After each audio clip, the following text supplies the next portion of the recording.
And tonight we have a very special person. He's been very special in my life. He's the one that helped me with my career as far as community service and doing things in the community. He is the first black mayor in the city of Wilmington, Delaware. I'd like to introduce to you right now my good friend, the Honorable former mayor of the first black mayor of Wilmington, Mr. James H. Seals. Let's give him a hand. He's not going to keep you long, but he is going to make you strong.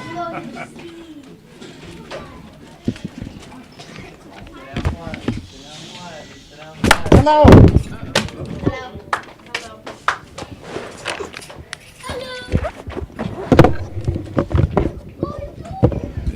Thank you for inviting me to be with you tonight. You're some good-looking kids. You know that?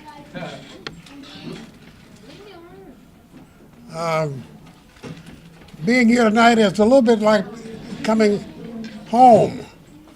When I was mayor for 8 years, I used to come to this center almost every week. And it's good to see that it has continued to attract a lot of young people. I understand most of you live in this neighborhood area, and it's good to see all of you taking advantage of the activities here at the center. Before I became mayor, I taught school down at the University of Delaware for 26 years. And I know from past experience that people learn more when they listen and participate in the information that's given. So I don't want to talk too long tonight. I want to share with you some of my experiences as mayor, and then I want to have you to ask me questions, and let's have some dialogue. Bob, what am I doing up here wrong?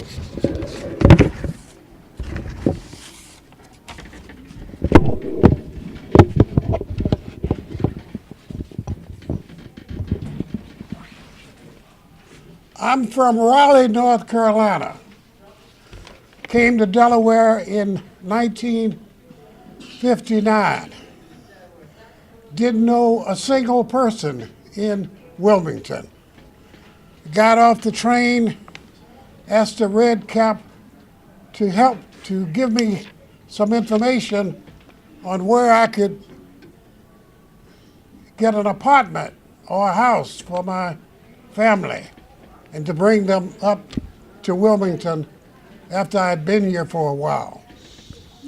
And I'm honored that this city has embraced me and has given me an opportunity to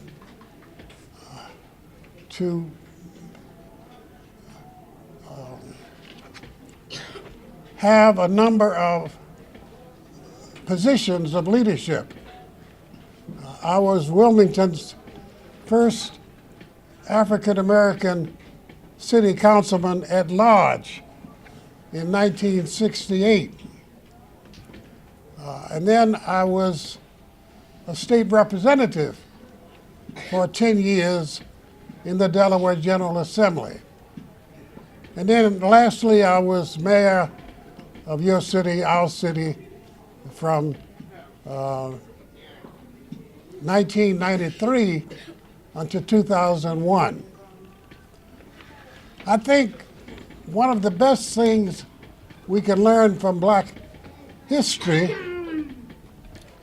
is taking advantage of the principles that were established when Black history was first made available to people throughout the country and especially in the Black community. Black history gives us a chance to know each other better, to love each other more, to do things for each other, to use our groups, our friends and family members to help make the city better. And Black history has given all of us a chance to study the work of Black folks in trying to bring about more civil rights opportunities and to help the quality of life, help improve the quality of life in the Black community and the community at large. And Black history has given white people a chance to know all of us a little bit better and to take advantage of their knowledge of the Black community to improve the quality of life for all of us here in this community and other communities as well.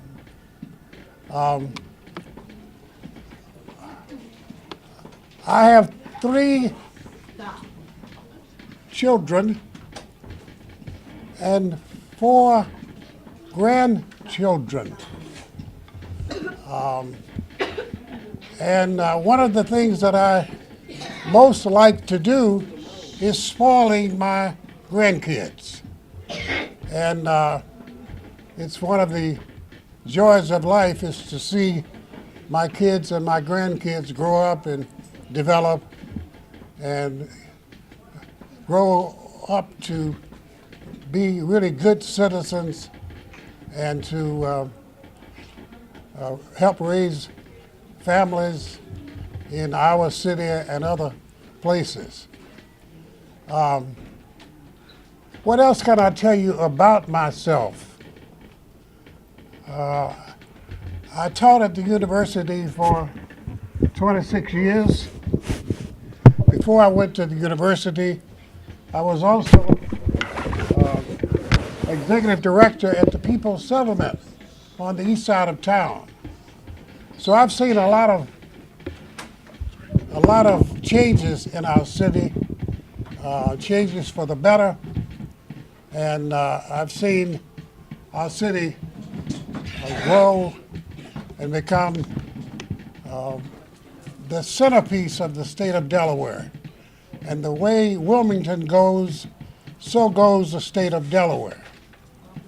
Now, I'm going to stop right there and see if we can talk with you and you talk with me, try to respond to some of your questions.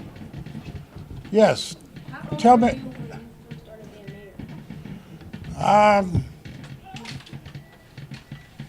I think I was 62. How old are you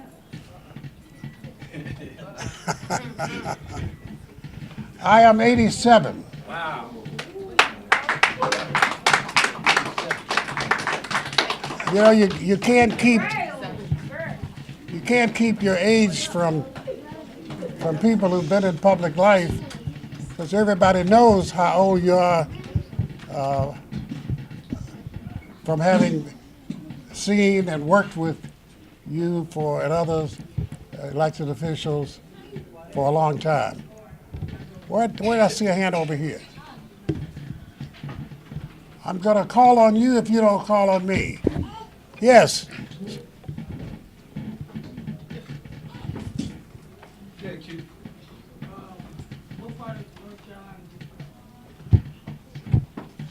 I am from Raleigh, North Carolina, the capital of the state of North Carolina. Yes, sir. What? What was your childhood like?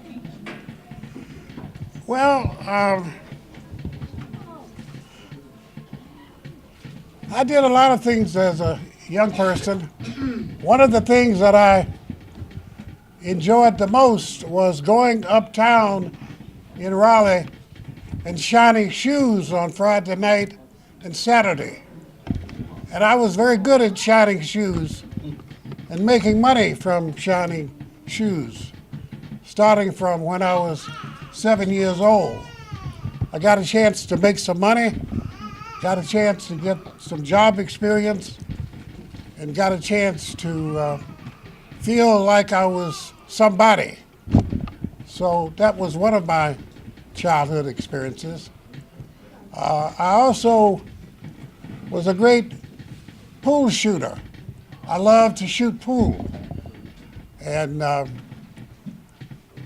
that was something that I enjoyed doing as a child. Yes, sir.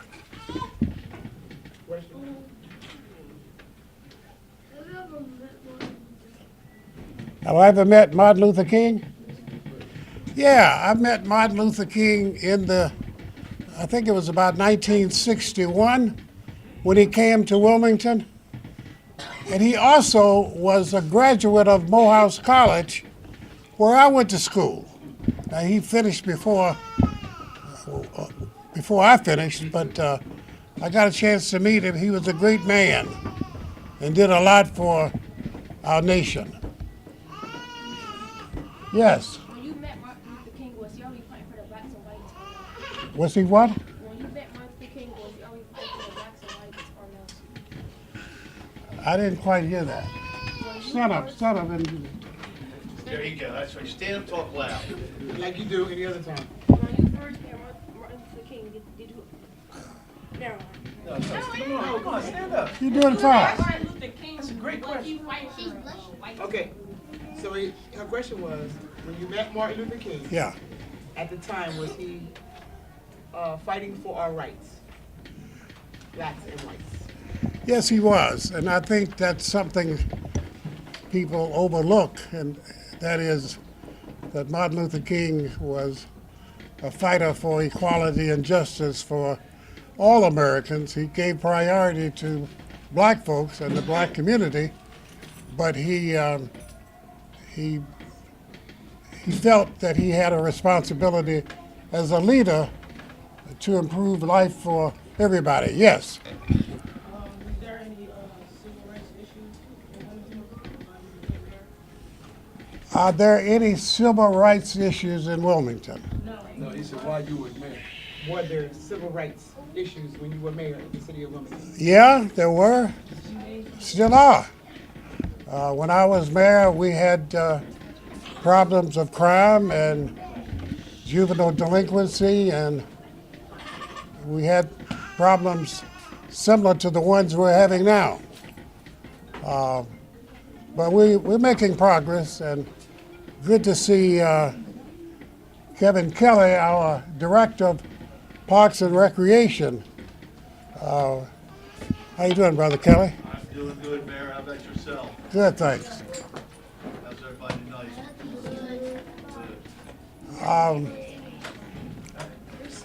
I'm not getting enough questions. Yes. So when you were that age, do you remember what you wanted to be? What What? was your dream? What did you want to be when you were their age? Like, where did you see yourself? Or what did you see yourself becoming? Did you see yourself becoming a mayor? Or did you know you wanted to go into politics? Or did you want to be a doctor? I didn't envision myself being mayor, no. I thought I would be a writer. I went to Morehouse College, majored in political science, and I thought about going into work in the media. I thought about writing for newspapers, and I thought about writing books and articles about life in urban communities and generally trying to improve life for young people. One of the things that I most enjoyed when I was mayor was doing exactly what I'm doing now, going out into the schools and meeting with young people. I really enjoyed that part of being mayor. There were a lot of things I didn't enjoy, but I enjoyed interacting with young people. Yes. What were some issues you had, like on your journey to What were some of the issues? Yeah, you had like leading up to being a mayor. Well, before becoming mayor, I was at one point president of the NAACP in Wilmington. And there were a lot of civil rights issues that we had to deal with. I was also president of the school board, the Christiana School Board, and the Newcastle County. I was a member of the Newcastle County School Board. I was president of the Christiana School Board. The issues that we had are similar to the ones we have today. We still have a housing problem. We still have a problem of improving our schools. The issues that we had then when I was mayor were very similar to the ones we have today.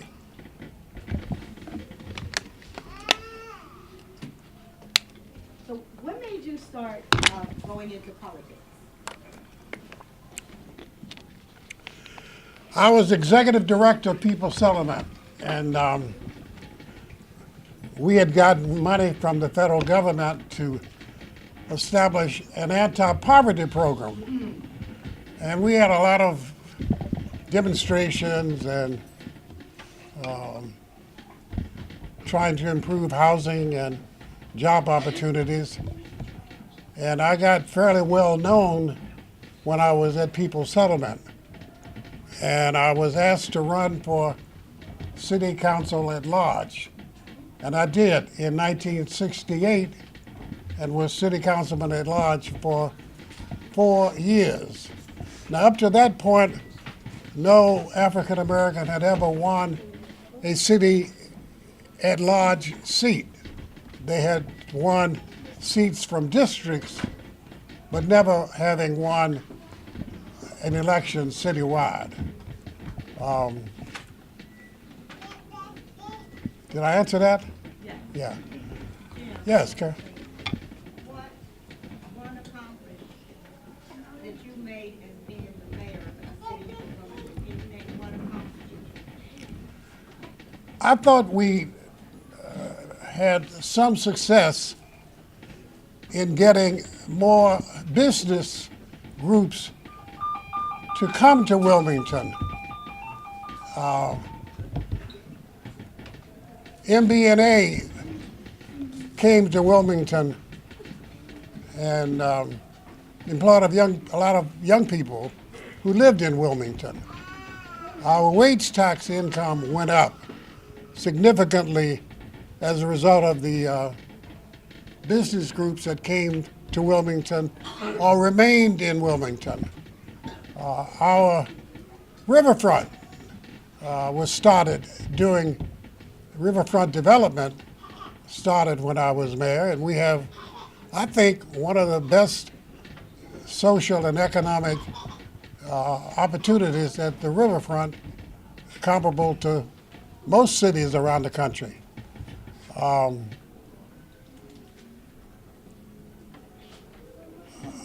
There were other things that I thought we had success. We still had a lot of problems when I left, but I thought the city grew. We had more people coming to our schools, especially young people attending our elementary and middle schools. So it was a challenging experience being mayor because people expected you to do more than the resources that were available. Yes. What was your grade point average? What was our what? What was your GPA in high school? What Your was grade point average, your GPA in high school. I frankly don't remember. I knew I graduated.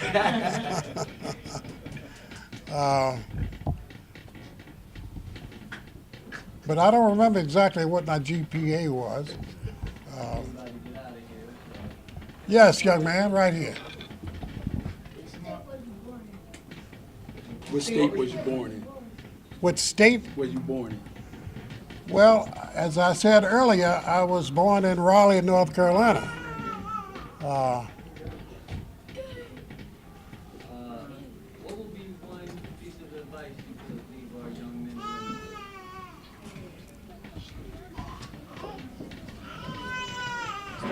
Well, I would tell our young people to